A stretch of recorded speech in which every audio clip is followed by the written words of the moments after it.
Mon environnement est fait de tissu. J'accède à mon atelier entouré de ce matériau fétiche.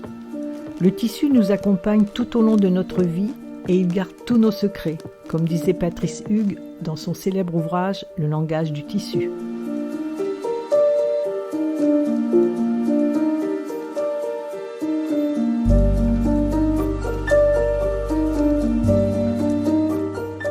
Petite, je préférais les magasins de tissus aux magasins de jouets.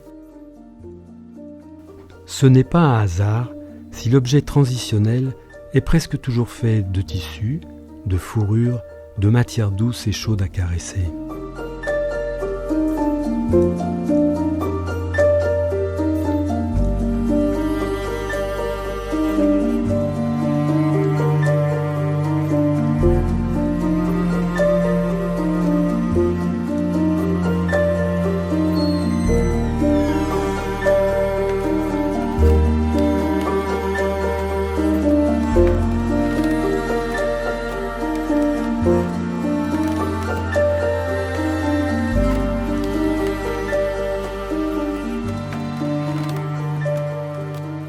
Mon atelier est une vraie source d'inspiration, remplie de matériaux divers, avec des collections liées au textile.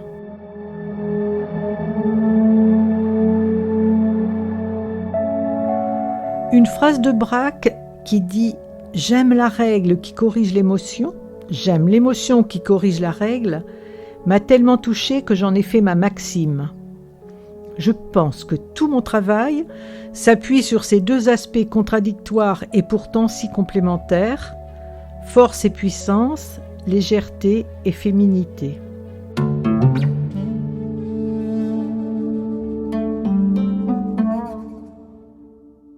Le kimono a une forme qui me séduit depuis toujours. Il ouvre mon imaginaire. Adolescente, je voulais être architecte.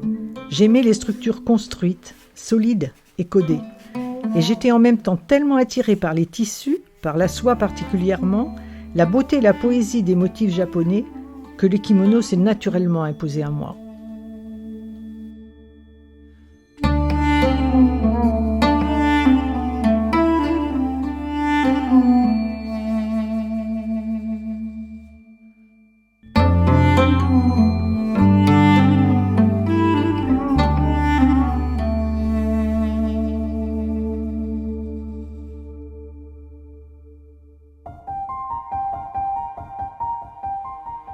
À explorer dans le domaine plastique, le tissu est d'une grande richesse.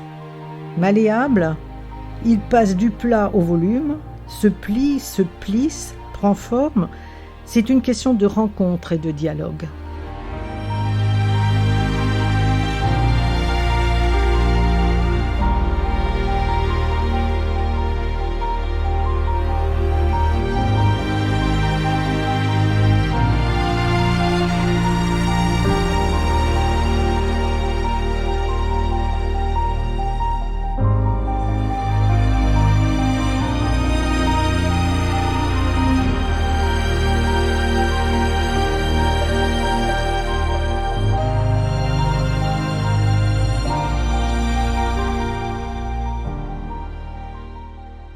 La nature croise souvent mes réalisations plastiques faites de tissus.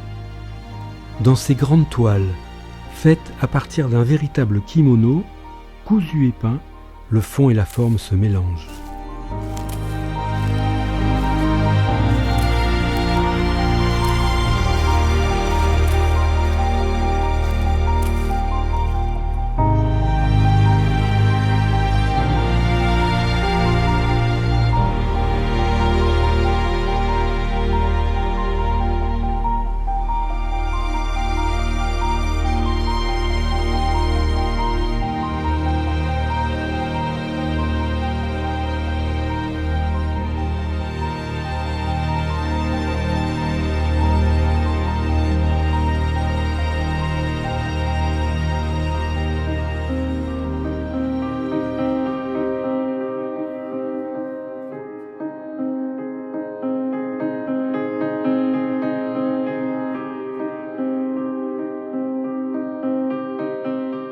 Cette installation, faite de fils et d'un objet matérialisant une navette habillée de drap ancien, apporte poésie et légèreté.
Dans le même esprit, cette autre installation, faite à partir d'anciennes chemises peintes qui évoquent et rendent hommage à certains peintres célèbres.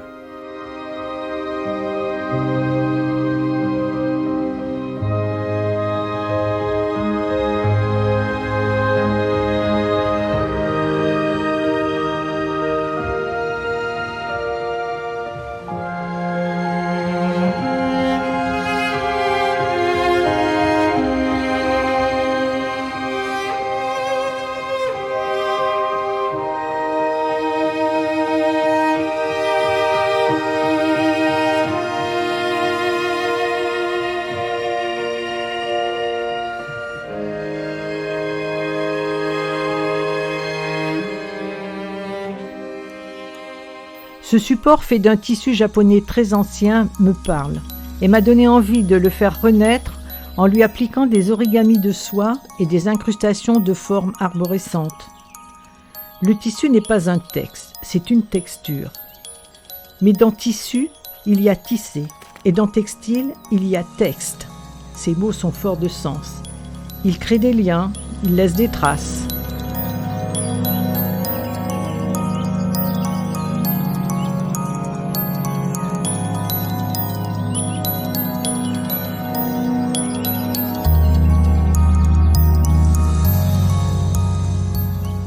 Le tissu reste présent dans mon imaginaire, quel que soit le matériau que je travaille. J'évoque des drapés, je fais des empreintes de texture, je représente des trames, je cherche la force et la puissance de ce vêtement ancestral et traditionnel, à la fois sobre, riche de motifs et si prestigieux.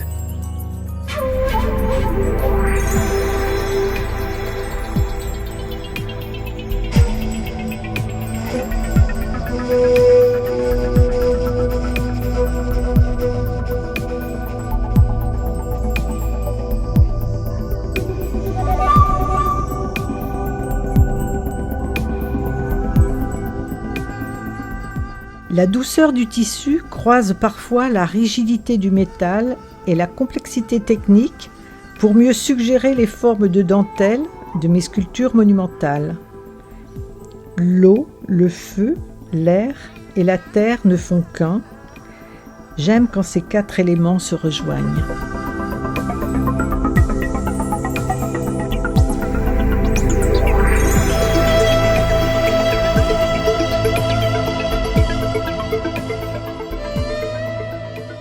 La technique et l'énergie prennent parfois le relais, l'esprit se suspend et la main agit à son tour en toute intelligence. Elle devient la fenêtre ouverte de l'esprit.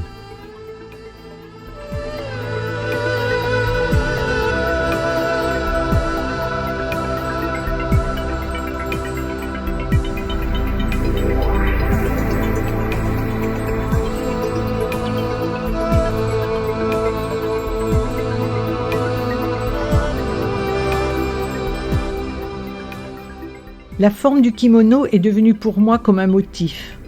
Du volume au plan, je l'adapte à mes aspirations. On pourrait parler de pratique sérielle, mais cette démarche n'a rien d'original. Des artistes célèbres ont répété inlassablement une même forme. Viala, Warhol et tant d'autres dans tous les domaines. Peut-être un besoin de se rassurer, de se sécuriser, d'être identifié, ou tout simplement envie de décliner jusqu'aux limites du possible cette unique silhouette, en faire un jeu, une quête, une recherche constante.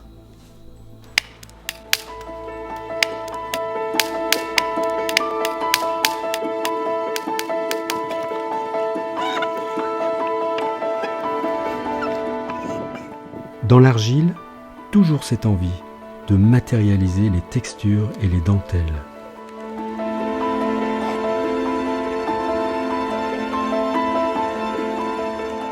Je crois que je me suis vraiment piquée au jeu du langage du tissu.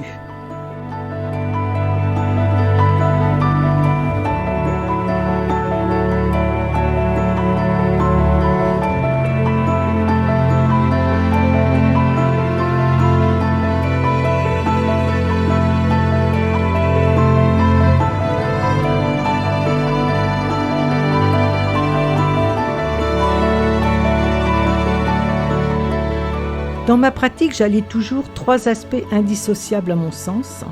L'aspect esthétique, lié à la sensibilité, la philosophie, la beauté. L'aspect plastique, lié aux techniques, aux matériaux, aux outils.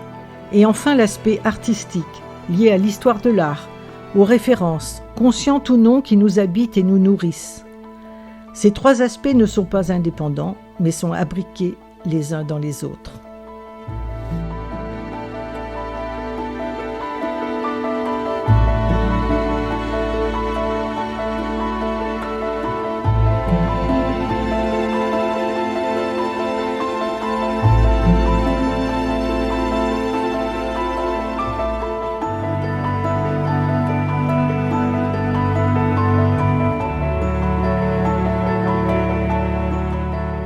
Dans toutes mes sculptures, l'influence japonaise reste présente, qu'elle soit en marbre, en albâtre, en bois brûlé yakizugi ou en bronze, ces matières nobles de l'art.